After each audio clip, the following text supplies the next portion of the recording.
you. All right, we'll bring the meeting to order. Good. Nice color. Did everybody have a chance to take a look at the minutes of last month? And do we have a motion to accept them? Motion. A second? All those in favor? Aye. Yes. I have to abstain because I wasn't there. Okay. Me too. Me too. Okay, so three, oh, so that doesn't even, we can't even accept them, but 3 in favor, 3 abstentions. Yeah. And let's go on, Bill. Let's start, Waldeboro Land Use Ordinances 1 to 5. Just as a note here, the non-conformant section was recently revised by the planning board to reflect changes in shoreline zoning. I haven't made any changes in that, so So that sorry, should be good to go. I don't have that. Page 15. Oh, Yeah, is it in here? That's correct, yeah. Yeah, that was updated to reflect the changes in the shoreline zoning. Max is making more copies if you're missing. Oh, but I think those should are I? minutes. Oh, okay, I already had the minutes. So I just wanted to point that out. We didn't make very many changes in these sections at all. We'll have to go through and refine the numbering in case there's any anomalies. Every once in a while, there's a reference that we flagged that after we do the entire ordinance, we're going to have to go back and change because it refers to the old ordinance and the numbering system is different. We yellowed the ones we could find, so that's going to have to be edited after the entire ordinance is done. So just so you're So I aware. don't have this right. He's This- making I more had it copies. from last, I had it from November. Yeah, I he's, don't have it from November. but what you're talking about right now, I do not have that. Oh, all right, he's making those. Okay. So on that. Well, does everybody have the subdivision one? Oh, he's got it right now. We need to get a copy of the subdivision, No, not the subdivision. so Thank you. Ara, Damon, you need one? And then Paul, you need one? Yep. Barbara, do you need the subdivision? I have one from November, has it been updated? Don't believe it's been updated, Bill. No, this should be the same. Okay. I actually have it, sorry.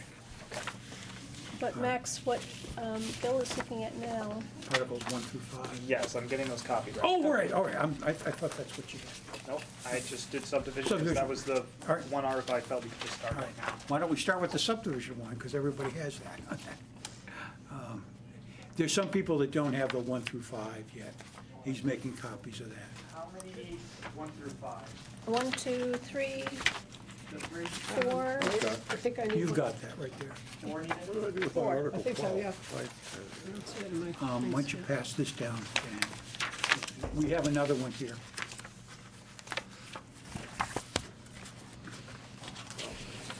I have one in my hand, an article, what do I do with Well, there's one right in front of you. it? Okay.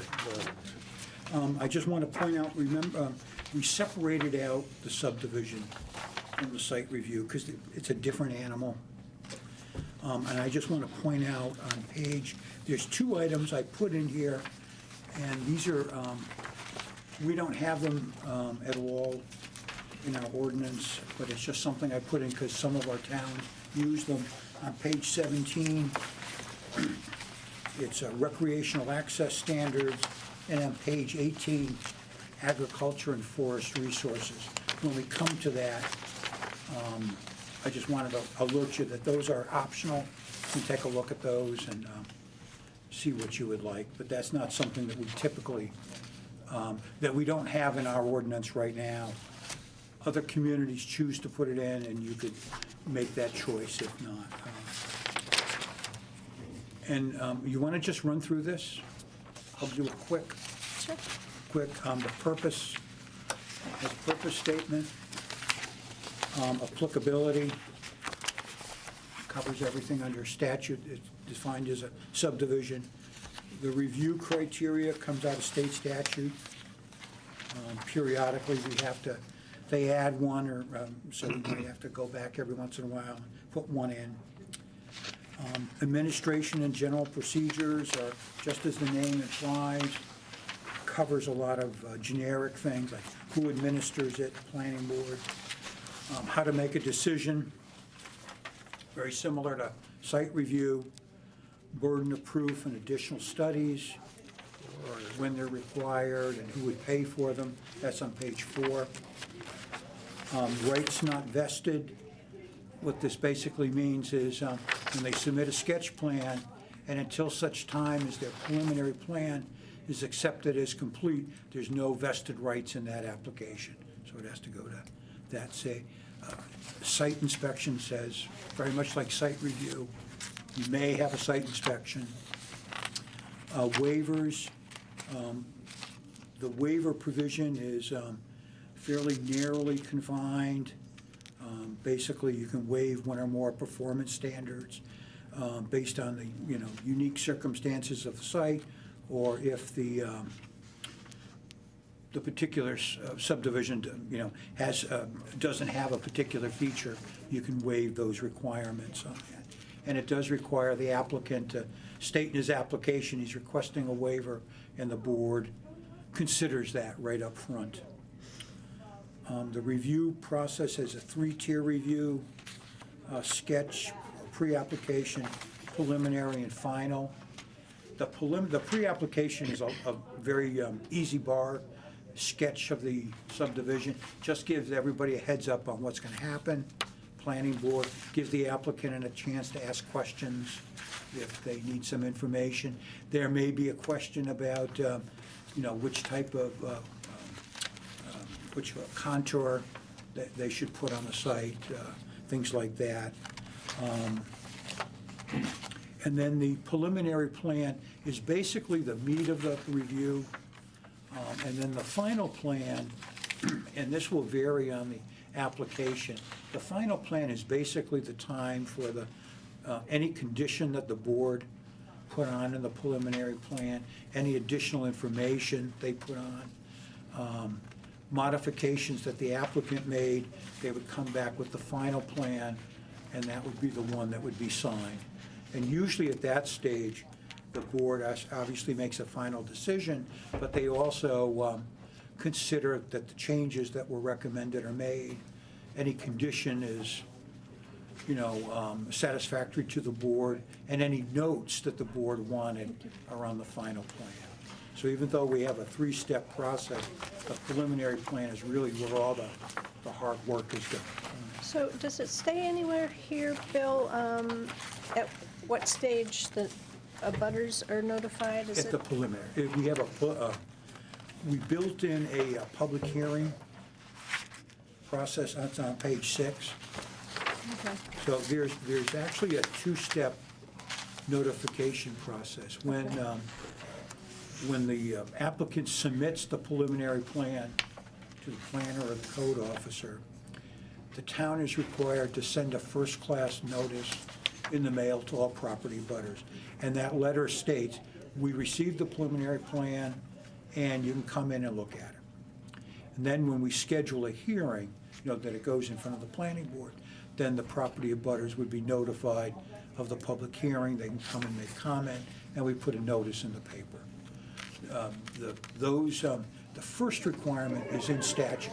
So as soon as we get a plan, it gets out there, it gives people an opportunity to come in and look at it. Does vested rights still not apply even for final plan review? No, the vested rights come into play as soon as the preliminary plan is accepted as complete. And what does that give them? Well, in other words, if vested rights would mean at that point in time, they submitted their application, we deemed it as complete. If we change the ordinance changes don't apply to it. Got it. And also, all the time frames start clicking in terms of the review. So in this case, it's like a safe harbor. Right, yeah. Okay. It just makes it clear that's when that clock starts ticking. And then the public hearing requirements are outlined on page 6. We did the same thing in site review. We're requiring a public hearing. In our current ordinance, we don't. So this way, we're just making it explicit that we are. We kind of follow that practice anyway, but it's better to build it in,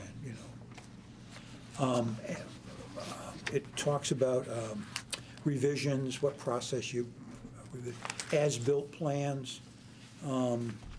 Any public improvements, we want a copy of the as-built plan. If somebody puts in sewer, water, or road, when they complete it, after it's inspected, we want a copy of what they actually built. You know, a lot of times modifications are made, site, you know, because they hit ledge or something. So, you know, if we're gonna take it over in particular, we wanna know. It says appeal, a final decision of the planning board under this ordinance goes right to Superior Court. Doesn't go to the Oh, Board of it Appeals. doesn't go to the Board of Appeals. We can have it go to the Board of Appeals, but some towns just send it right to Superior Court. What's the It's thinking up to you. behind that? Pardon? What's the thinking behind that? Quicker process, goes to the court immediately. That's all. Some towns just don't want to, they don't want, their Board of Appeals may not meet that often. You could change that. That's not a problem. I just kept it in, just so. It's you actually can consider. quicker to go to the court. Well, quicker in the sense of the steps involved, because you go to the Board of Appeals, and then, you know, then you can always go to Superior Court after that. So that's a choice you could make, you know. If you keep it with the Board of Appeals, they always have a right to appeal it to Superior Court after that, too. So that's a How often choice. does the Board of Appeals ever disagree with the original finding of the town? Well, they don't do very many administrative appeals, but it does happen. It does happen. Usually, well, you would take an appeal to a decision, someone would take it, they would say that the board misapplied the ordinance, or they acted in a capricious manner.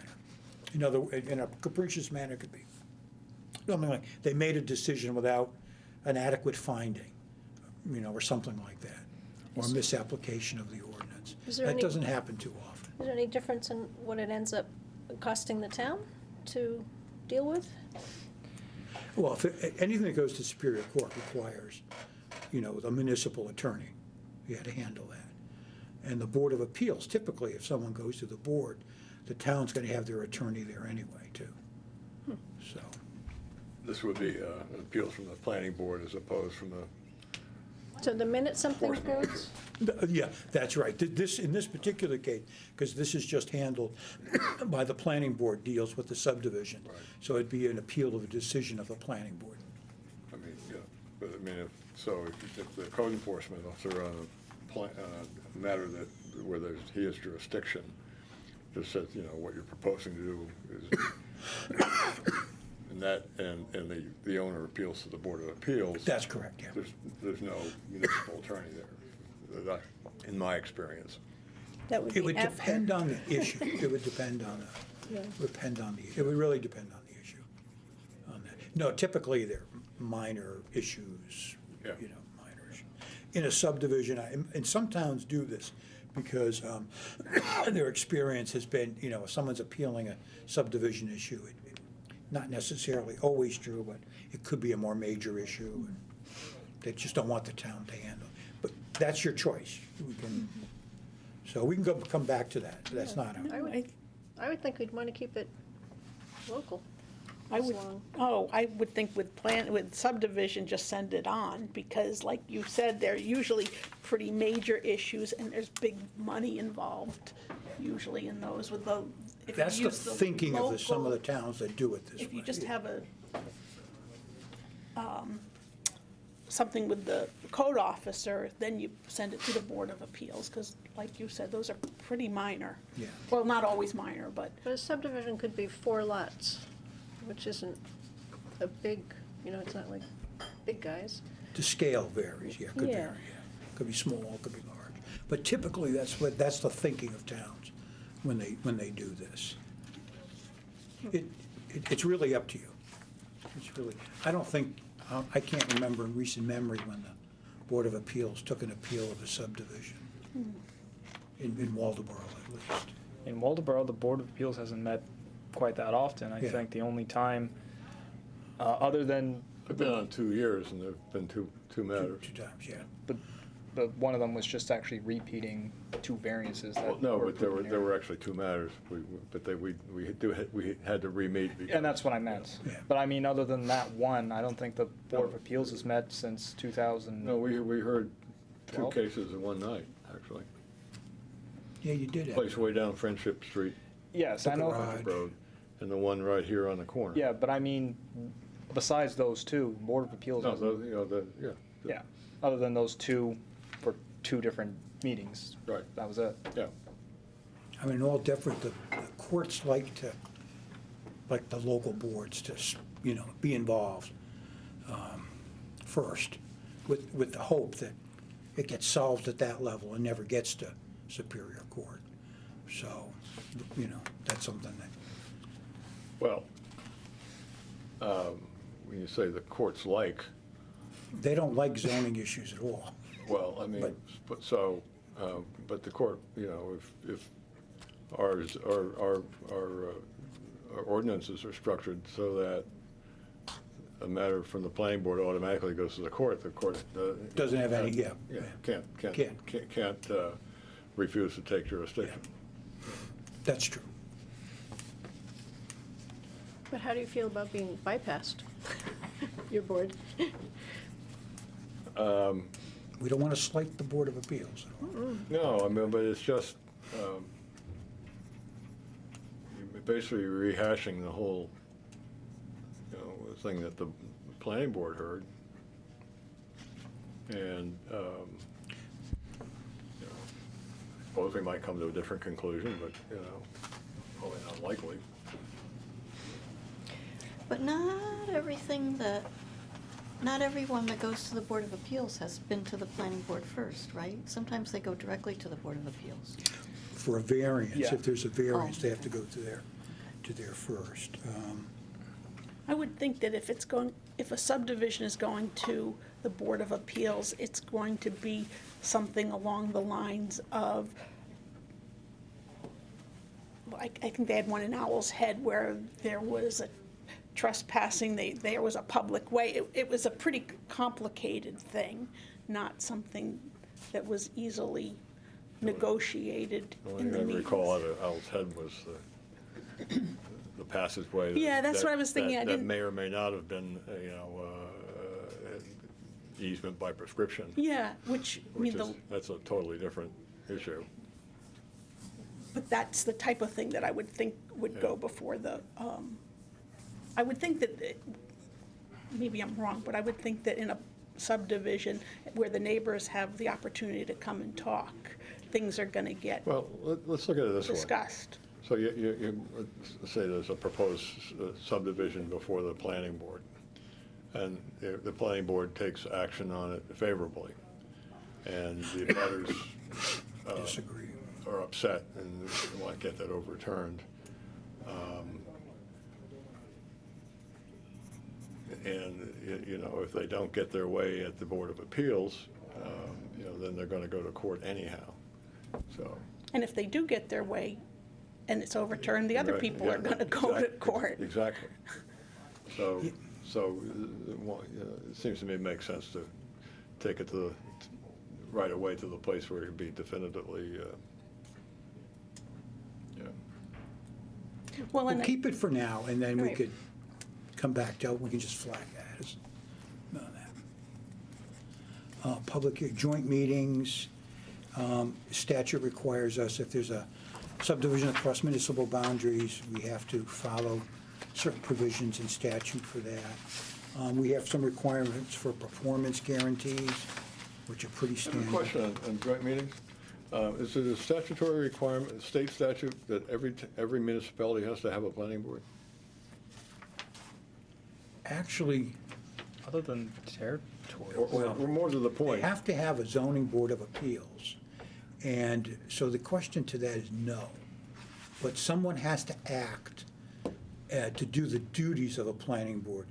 And I guess, I mean, do all the towns that abut Waldeboro have planning boards? Yeah. Okay. That's the more.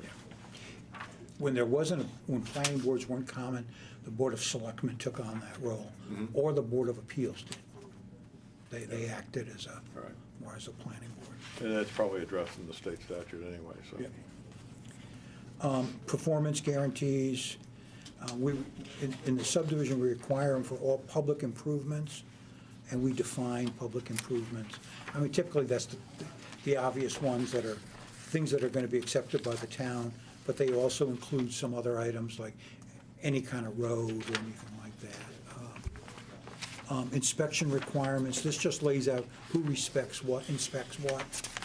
The code officer, plumbing inspector play a role, and we also have a role for the release of the guarantees for the municipal officials on that. And then we go into the pre-application meeting, procedure and submissions. Again, like I say, the pre-application is pretty simple. Sketch, ask us for a copy of the tax assessor's map and the applicable copies of the beginning with habitat map to show the subdivision. This is all just taking copies of available maps. It's again, and a simple narrative that explains the pre-app.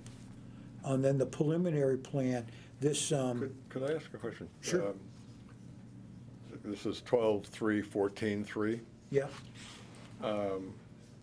Is there someplace where the relative authorities of the select board and the town manager are laid out? I mean,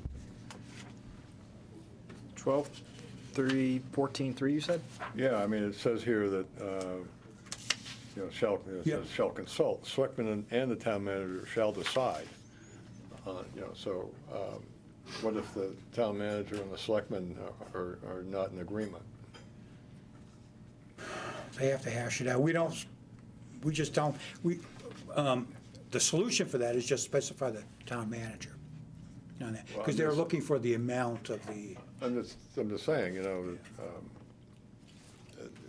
there's a potential conflict there. yeah. To eliminate that, well, I would just specify the town manager. That's usually a business decision. Planning board would probably make some recommendation, depending on the improvement. We're gonna get some cost estimates, how much it would cost, and they would make a decision, somewhat based on that to protect the interest of the town.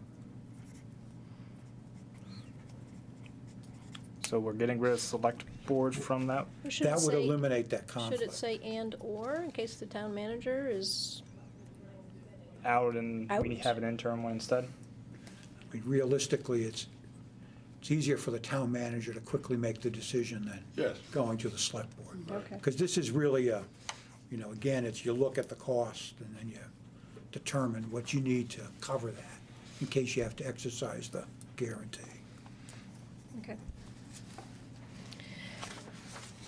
So we just have the town manager.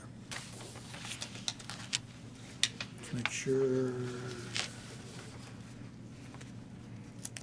Terms established by the town manager.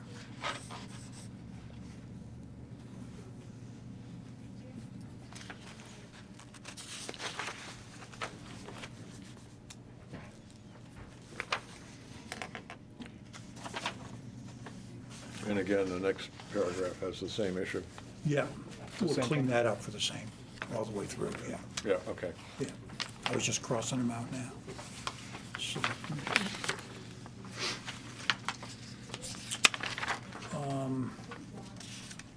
The application, 10 copies here. I didn't put anything in here, and this is something we can talk about, on whether or not we're assuming paper copies.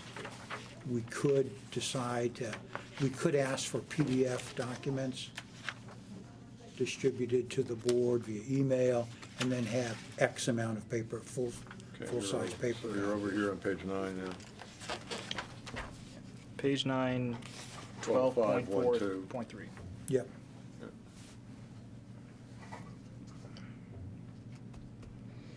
Can we do both? Or and/or? Get us into the 20th century? Well, typically what towns will do is they'll ask for like 3 full-size paper copies, and the rest submitted as PDFs. The advantage to the PDF is we can get that on the website.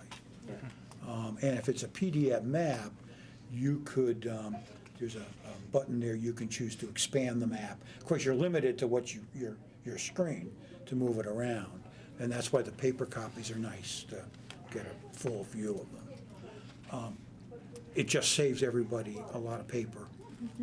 And it just, The PDF version of a plot plan, is that prepared by the engineer? yeah. Okay. Yeah, and this is not a problem for subdivisions, because all the plans have to be prepared at the minimum, even the smaller one, by a surveyor. So you have the capacity. They have the software Software to do that, yeah.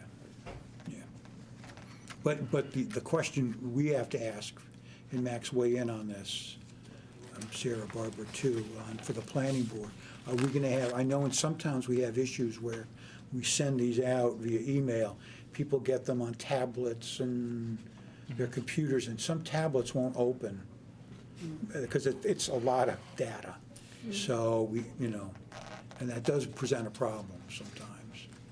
I don't mind it being a paper and a digital copy, just because the digital one, it is easier to send out, but I do want the paper backup, just because of our own files here, and in your scenario, Yeah. I can make copies of that on hand. So we can ask for full size, and then we could ask for paper PDF version, As a requirement, or PDF as version? an option? just You mean so 11 by that, 17 or something? yeah. That's what you meant? Okay. I'm sorry. So that, the paper would be a requirement, the PDF would be a requirement or an option? No, a requirement. Okay. Yeah, requirement, which, what we're asking for is just some full-size copies. So sometimes, if we're reviewing them, it's nice to have the full, I mean, the layout, yeah. Yeah, it's got 5 people looking at it, you put it on the table. Yeah. As opposed to everybody trying to appear on the screen. Yeah, because there'll be in-house reviews for larger subdivisions. So you might have Public Works here, John Fancy from the SUR, or somebody from Maine Water, it's easier to do that. But we do have to specify in the ordinance what we're asking for. Where are we at now? Where's our little It's section? right on page 9. 12.5. At some point, we say 10 copies. Yeah. We should, and we can just break that out more to the number of copies we want. Well, can you just have like 3 full-size copies and then 7 smaller? I mean, you aren't gonna send out full-size copies No. to everybody. You're gonna send out 8.5 by 14s, or Right. Yeah, if somebody needs them sent out that Yeah. way. But it's part of the application package, and we all have to see it. yeah, So it seems to me that you need to distinguish between the plot plan itself and the. Attachments. And the, yeah, The paper forms, yeah. yeah. and so it seems to me that, the requirement might be, 4 full-size plot plans, 1 PDF, which gets put into the town computer and can be used. Distributed, yeah. And 10 complete copies of all remaining documents. like that.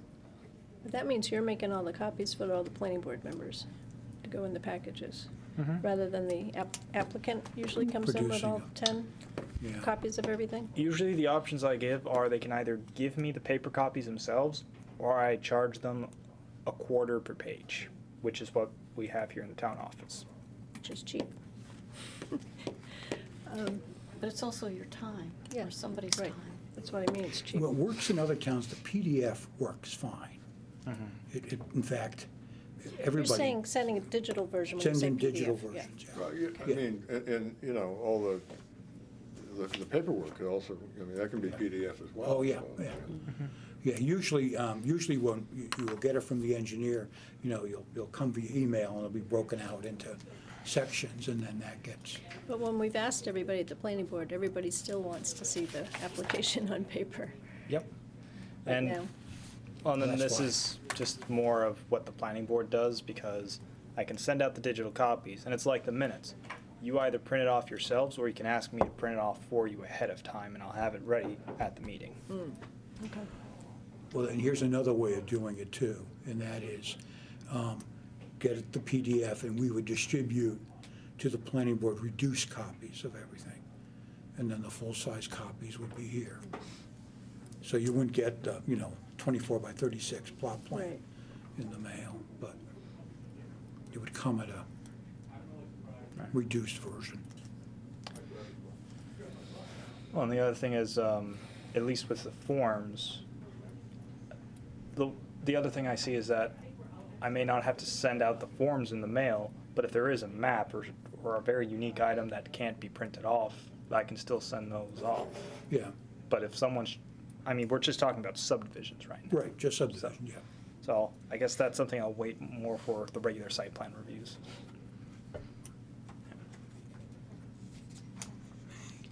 So let's try a PDF copy. Applicant has to provide a PDF version of the plot plan plus all attachments. All right. Has to provide 3 full-size copies of all plot plans, and then a printed copy, reduced printed copy. Yeah. And that's something, so we have that immediately to be printed or Yeah, distributed. Yeah. Actually, we could just print it off the PDF too. I do it all the You know. time. Yeah, I mean, it's, But if it's color and whatnot, you might as well have them do it. I mean, Yeah. Are there any situations with certain subdivisions that, where you might need bigger copies of something, and could that be up to your discretion? I mean, the planning board and other people need to be able to read everything. What if you, I mean, are we covering all the bases for stuff being Are you talking about Readable. maps? both? well, on the PDF version on the maps, you could manipulate that on your computer. The only problem is that you could blow up a section, but you're not gonna be able to see Section at a the whole time. thing, which Yeah.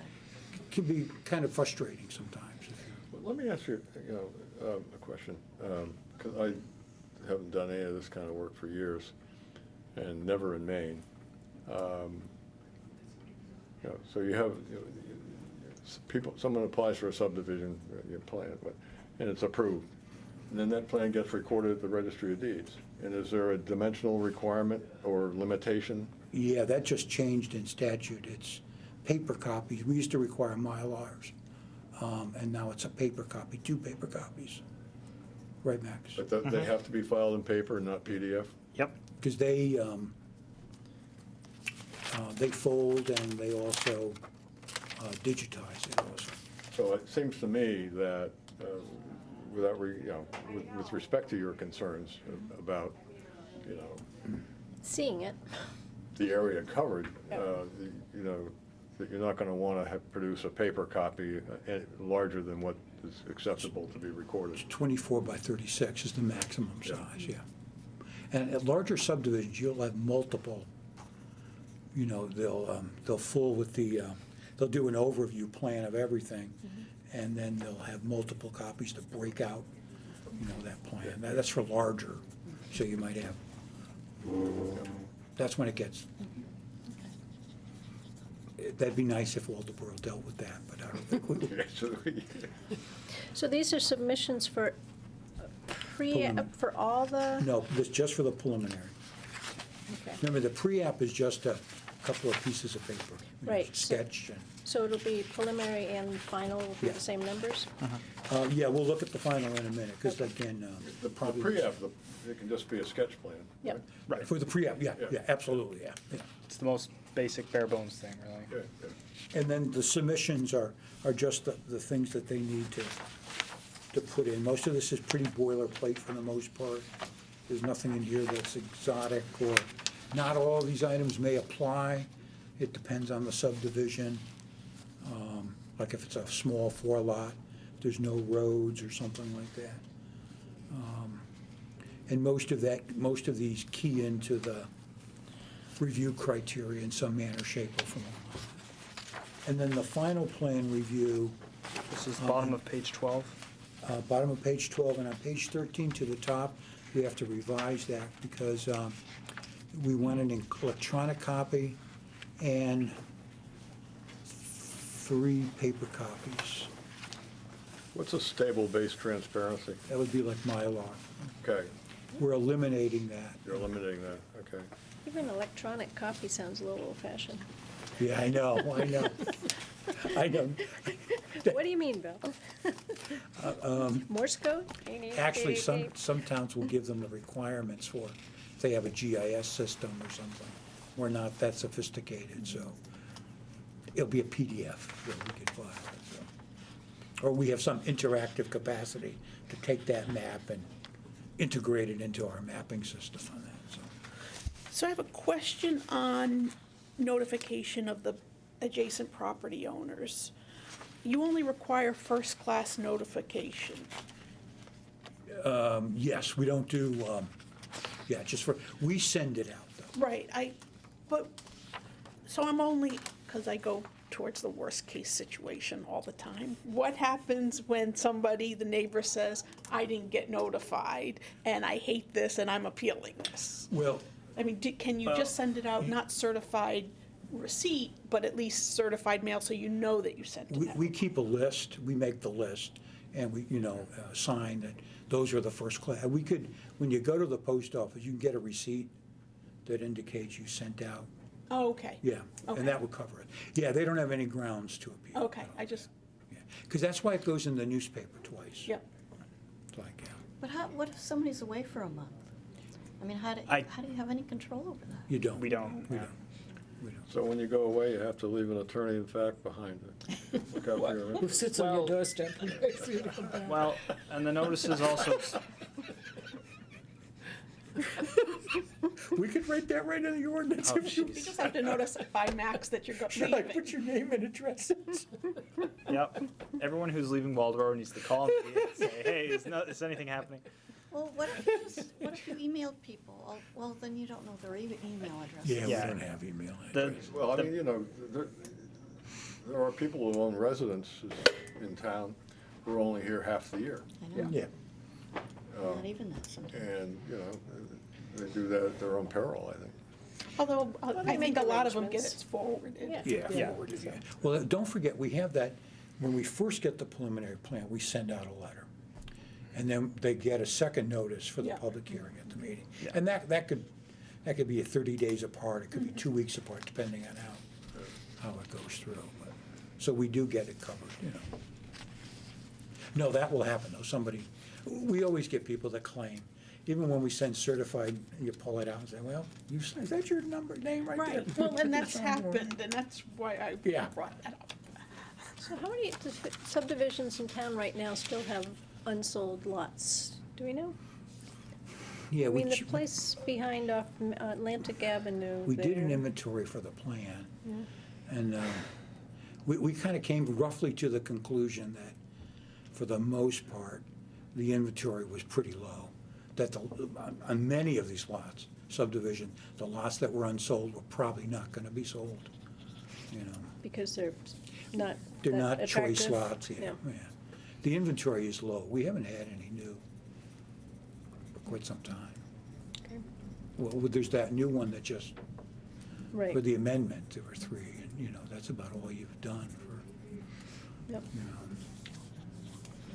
I think kind of, my practice is in Massachusetts, and they have for certain subdivisions, there's a planning board approval not required, oh, yeah, Is there the equivalent here? no. Okay. What we can do is, some towns will say if a subdivision is under a certain number of lots or doesn't require a road, there's no road involved, they would go, it'd be a 2-step process, pre-application and final plan. So it's a shortened process? Right. In effect, sometimes that happens, it depends on, if it's a small subdivision, or, relatively not very technical, the preliminary plan looks okay, no real basic conditions, then the final plan is really just a pro forma. Typically, though, there's some modification to the preliminary plan, so they have to put those notes on, come back for signature, so. Well, so I guess what I'm thinking is if you have, a 4-acre lot, with, 800 feet of frontage on an established road, and the owner wants to carve off a lot at the end, which is a conforming lot, does that require a submission of? No, the subdivision is the creation of the 3rd lot, so not all land splits would be considered a subdivision. Okay. And then there's exemptions, so if you resided on that parcel you spoke about, and resided there for at least 5 years, then you could carve off 2 more parcels. And so you'd have your lot and then 2, and that Okay. wouldn't be considered a subdivision. And what's the time span between one carve off? It's 5 years. 5 years. 5 years, yeah. Yeah, the statute gives the exemptions there. all right. I mean, there's things for gift, you can gift something Yeah. that would be exempt. So there are some, or by order of the court, a divorce settlement, Yeah. a will, fun. you know. Do those require surveys? No, no. No, the only survey requirement is every subdivision has to be platted, so it does require a survey, yeah. So the free splits don't require No, that? no, not at all, unless the town has some requirement, but no, no. So I guess, yeah, I think, yeah, there are exemptions to what's considered a subdivision. Right, But okay. when something's a subdivision, it's gotta go through. the Functionally, process. the functional equivalent without the label. Yeah, yeah. And Massachusetts has something similar, I think, yeah. Well, it's, yeah, it's Yeah. called, subdivision, planning board approval not required. Yeah, yeah. And you got, but you have to submit the Plat. plan to the planning board to get that endorsement. All right, all right. Yeah, here it's done a little but same effect, I guess, Yeah. yeah, same. And then the final plan, I mean, basically what the final plan is, it's tidying up the loose ends. If a guarantee is required, this is the time where, those things are signed off on. Same thing, conditions. Remember, if the planning board puts a condition on the plan, that's, we make a note that says these are planning board conditions, because those are enforceable by the town. But if I have a subdivision and want to limit mobile homes or specify the square footage, those are not enforceable. I mean, voluntary Voluntary, yeah. Those are, restrictions. yeah, those are, the only difference is that any change on the plat has to come to the planning board.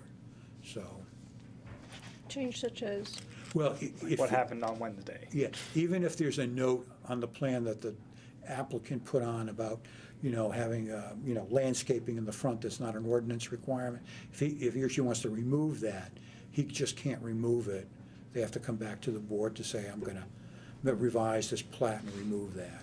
Well, if a developer wants to put restrictions on that aren't statutory or mandated by the planning board, can he put those on the plan when Oh. he submits them? Absolutely. Okay. Yeah, the only thing is if he wants to remove them after it's approved, the planning board has to sign. The planning board would have, it's bureaucratic. It's just, Yeah. they're saying this is okay with us. It's not an ordinance requirement. Go ahead and change it. So, Unless there is now an ordinance change, unless there is suddenly an ordinance that requires it, I assume. oh, well, then it's a different story. Yeah. Yeah. Then it's a different Is the story. 25% a state standard for slope? Typically 25%'s the standard for when we need permits on that there. We consider that a steep slope. That would trigger DEP review for anything like that. So, yeah, that's why some of those things are in there. And then performance standards, there's a limited number here. General lot requirements. We specify what's unsuitable for development, monumentation, where you put the property pins, water supply, fire protection, sign off from the fire chief, subsurface waste disposal, pretty boilerplate. On all plans, they have to show where the test pits are and what kind of, and evidence that a soil survey was done showing that it meets the rules for a new system. Water body protection, all water bodies have to be shown on the plat, all wetlands, streams, groundwater, if there's a sand and gravel or aquifer on the site to show that. Historic, archaeological, wildlife, scenic, and unique natural areas, if there's any on site, they have to be identified. We fortunately, beginning with habitat maps, we have most of these areas already pre-identified, so. And for historic and archaeological sites, we have predictive maps, so they just need to come in and look at the map. So most of this is pretty easy to do. Financial and technical capacity, this is always a tough one for the boards, because you're really, asking whether the applicant has usually the technical capacity is easy. He comes in with an engineer, they've created a plat, he's kind of met that threshold, minimum threshold. Financial capacity is we're really asking for, that they're going to be able to, produce build the subdivision, but more particular, that they're going to be able to finish and complete the public infrastructure. That's what we're primarily concerned about. If you have a large piece of land and you've never had a wetland mapped by someone who's qualified to do it, this doesn't, I could be wrong, this doesn't tell me that you have to have a wetland mapping. It says this shouldn't be there, but if someone has a large piece of land and they don't do it, there could be vernal pools or intermittent streams, and they wouldn't be reporting on it unless they had a qualified person. They wouldn't even necessarily know themselves what to look for. Yeah, they would have to get Well, shouldn't that be in here? it is. It says all wetlands, vernal pools shall be listed. It doesn't say it should be, other times you have people that actually would do it. It doesn't just say that you have to have a qualified wetland mapping done by someone certified. That's the only kind of person that can identify a wetland, according to statute. You gotta have somebody. So you're saying that the planning board would require, that even though it's not said explicitly, would require that? Oh, yeah. They would have to show their qualifications for whom they selected to identify the wetland. First thing they would do is they would look at the available maps. So, there's enough data, boilerplate data out there to give them a head start. Yeah, they're starting at pre-application. Identifying, yeah. Identifying all those Yeah. kind of I places. understand that, but things like vernal pools are really, I've been through and I have my mapped. They're something only, if you just looked at a piece of land, you wouldn't know it was there unless an expert tells you. Oh, it has to be, yeah. Yeah, you can, a vernal pool's a wetland, and we don't have evidence of standing water except in the spring, but we can tell by vegetation and soils. So they can identify it. It's easier when you go out when there's water there. But the scale of the wetlands, the mapping that the wetlands is designated on is pretty gross. So vernal Yeah. pools can be way smaller than that, Smaller right? stuff, yeah. So, but because you get an engineer involved, They'll They go, know they that. have to walk the parcel, You can identify them. Any of us could, after an 8-hour course, can identify it. It's not rocket science on that, wetlands. We identify wetlands 3 ways: water, soil, and vegetation, predicted vegetation. So if you don't have any one or the other, you'll at least have one of them to identify.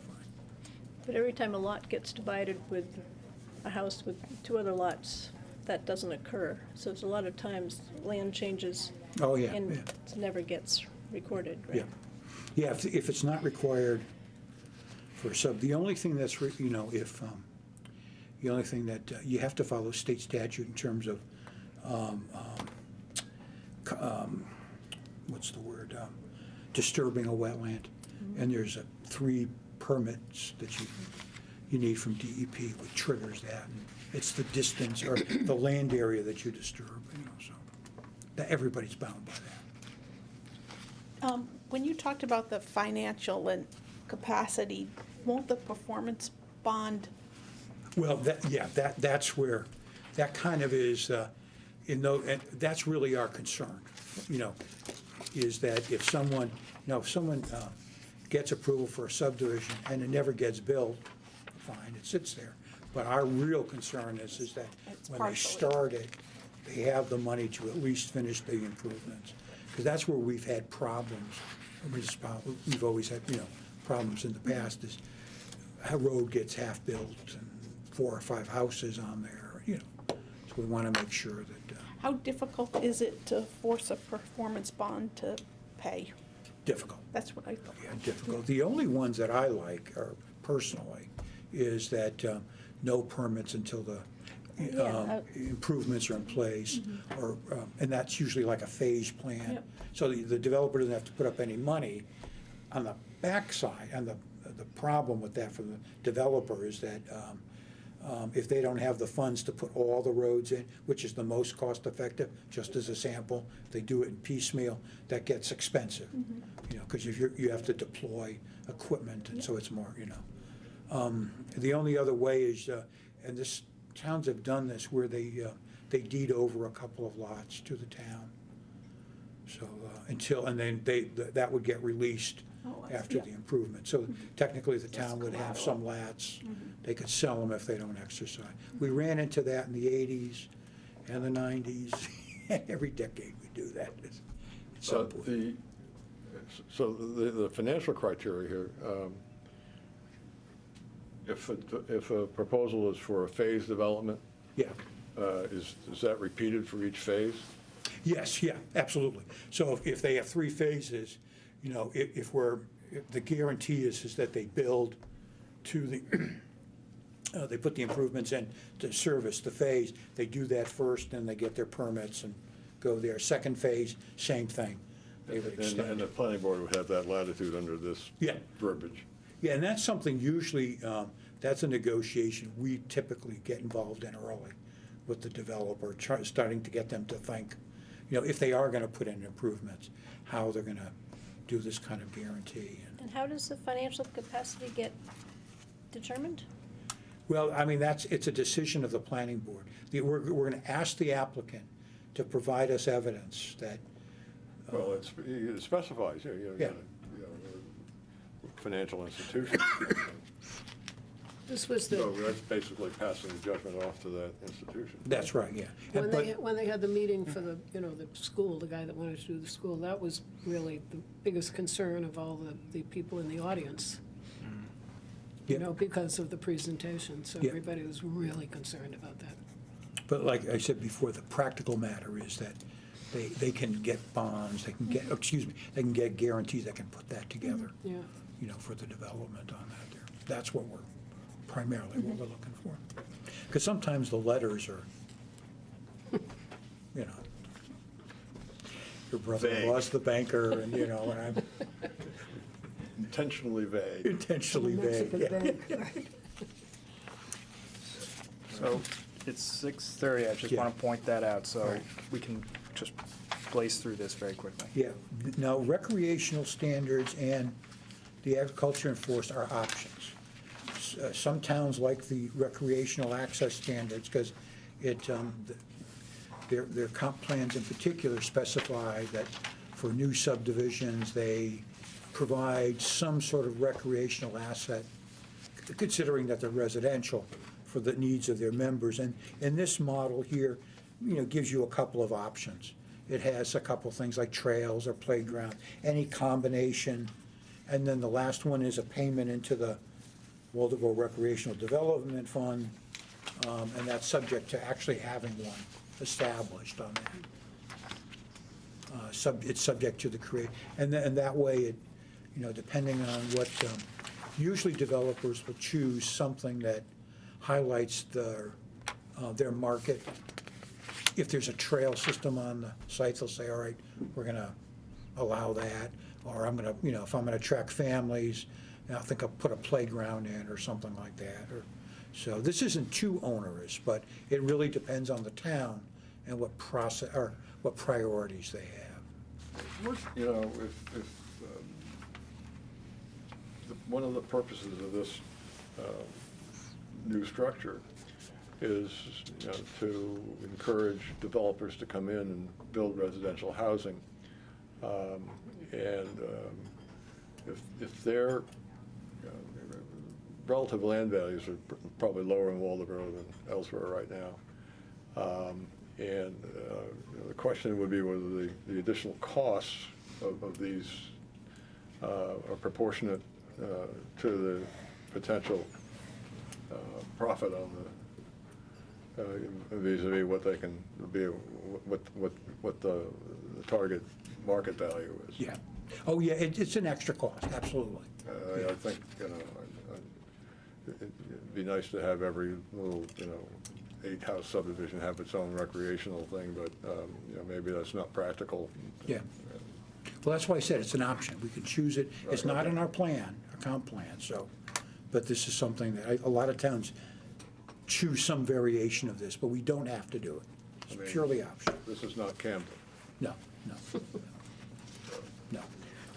No, but I like the idea of it. I think that the $2,500 is high for Yeah. Waldeboro.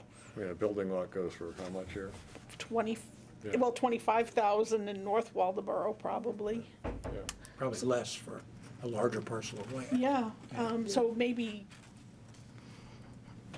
a much smaller amount. I think it's a lovely thought and idea. You can always, you can always come back and add this in Well, later on. too. You know, the concept of a payment to the town entity, you know, that might make more sense than requiring this The others. list of Well, we, amenities. towns put the others in because sometimes there's an amenity already on the site that fits their bill without trails in particular or Well, you know, something there's like that. not a lot of capital. Yeah, of course. I think we have to get out because Well, well, could- is there anything else we needed to quickly go through? well, the last one, which was an option, was agriculture and forest resources. A lot of rural, very small rural towns include that. I just threw that in here. Which was that? That's on Page 12, 18. 7, 12, on page 18. Oh, agriculture, yeah, okay. Yeah. And this is not something that, Take a look at that. yeah, this is, again, just an option. And I told him we'd be another 5 minutes All over, right. just to finish up. Sure, yeah. We have to leave this room? Yeah. I'm not quite sure this is necessary for us, but I'll just, I just put it in there because a lot of towns. Well, when you say necessary, can't it be in, can't we have these things in there and have them be optional depending on the subdivision? Can't we have the language, but implement them only if, Well, I mean, they would be We're trying to optional in negotiate terms something? of the location of the subdivision. I mean, if this was put in the village area, close to the downtown, it's not gonna be applicable. If it's in North Waldeboro, then it might be applicable. oh, I thought you were saying it's optional whether we include these two things in our, Oh, yeah, we don't Subdivision. have to put these in here. Yeah, right. Yeah. I meant optional in terms of, it's not a requirement in our comp plan, so it's not. So if you don't put them in, no big deal. It's at your discretion. But putting it in means that it has to, Yeah, somebody has to, yeah. it's sort of a shame to lose all that language. You could always revisit it after time. I mean, it's not like people are banging the door down to build subdivisions right now, so. Okay. And then the last thing there is, just if there's gonna be a homeowner association, just put some basic guidelines for, this is something we just have to do, just so that there's, Well, that raises another question. I mean, if someone puts a subdivision in, can they get a commitment from the town to have it be a public road once it's completed? no, in Waldeboro, the legislative body has to make that decision. Okay. So the town meeting has to vote on it. So Okay. we can't commit to that. They would have to, design and build a road subject to standards for a public road. Right. But it's at the discretion of the town meeting. But, So it's a political decision. but it seems to me that, they're not gonna get to that point. In other words, they're gonna need to have this association set up, ready to go, Yeah, which In could be lieu of- disbanded if the town accepts it. absolutely, yeah, yeah. And that's how they would word it. Yeah. Yeah, because they obviously would, it would be on them. That is something they could put on the plat. The road is Yeah, built okay. to town standards, subject to approval, homeowner association developed until such time as, But might not there be other things that the homeowner association would deal with besides road and maintenance of the road? There might be other issues, right? Oh, Like yeah, but shared that would septic be, or- that could Annual New be, Year's Eve party, for example. What's that? It's the annual New Year's Eve party, for example. yeah, But the road must be the only one the town cares about. yeah, we're only Just- really concerned about, Just for emergency Yeah. access. Well, the road and also if it's gonna be on the town sewer, you know, Right, yeah, and town water, yeah, all the issues are gonna be it up at AD Gray. yeah. Yeah. And those would be, yeah, easement issues, you know, because of its, but it could be a private system. They own it until it reaches the public road. Right. And that happens a lot. That happens a lot. But that would be in the control of the homeowners. They own it collectively. What we're concerned about is that, you know, that there's a requirement that one gets developed so that it protects the landowners on that there. I'll leave you with one thing. I mean, everybody knows the purpose of our subdivision law, consumer protection. That's why we do some of these strange things in subdivisions. So, for the next meeting, I have February 10th. I won't be here. All right. You won't be. You won't be here? No, And I assume we'll just pick up doing the Articles 1 through 5? Yeah. And then we'll get out to you, we'll get out the other sections, at least two of them out before then. That's this one? Yeah. Yep, that's what, Like found line. thank you. We're going to put that section in for you. By being the legal representative of non-residents, residents on that. Oh, yeah. Oh, yeah, yeah. All right. I'll tell you, when I